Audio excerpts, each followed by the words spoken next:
What is up, everybody? Long time no see, but we're going to change that, and I'm going to tell you why I've been gone and what I've been up to and what's in store for this channel. So sit back, relax, and talk to you soon.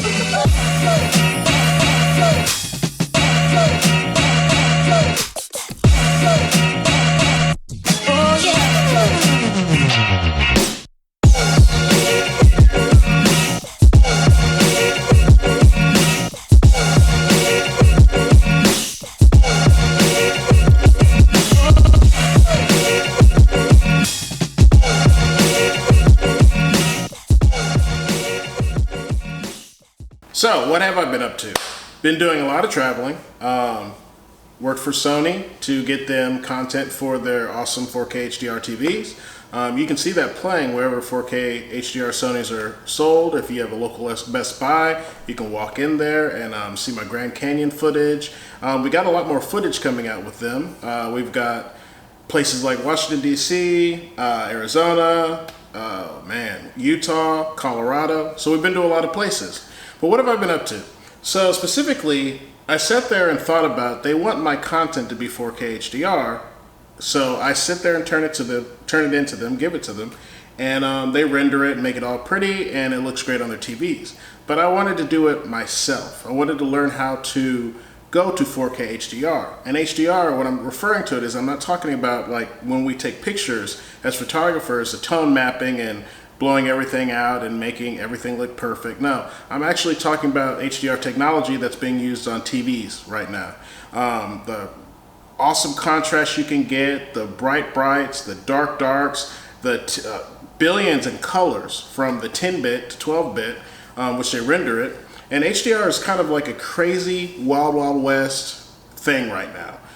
There are different standards. I had to learn all about that. There's HDR 10, now 10 plus. There's HLG. HLG is cool because it allows for HDR to be done live. So if you're watching sports, I know a lot of British soccer or football, whatever they call it, is being broadcasted now in 4K HDR in the HLG format. There's also Dolby Vision, which is way and beyond because you have to use your own equipment to do that. And then besides Dolby Vision, there's also, what am I leaving out? Technicolor, which is coming out with its own HDR. So there are a lot of HDR standards. But I wanted to figure out how I can go do a shoot, get video or time lapses, and create my own HDR.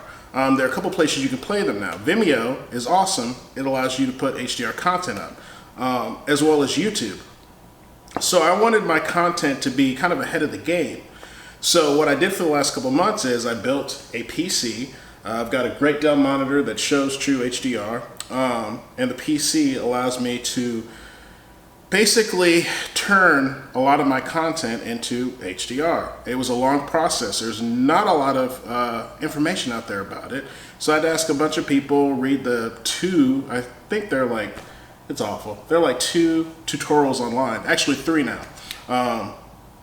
And that has allowed me to basically take what I photograph, time lapse, and do video and turn it into HDR content, which was my main goal. So what I plan on doing is being more immersive in this channel and showing you how I learned how to do that, as long as how I edit, just simple things like time lapses or pictures, things like that, and take you on the trips with me and show you the steps that I take in, finding a beautiful spot, taking the picture, how long I'll do the time lapse for, will me 2, 3 second intervals or 10 second or 7 second intervals. But I will be showing you the process of being a photographer. And we'll be spending a lot more time here on YouTube and making a lot more videos. So thanks for sticking with me, and there's a lot to come.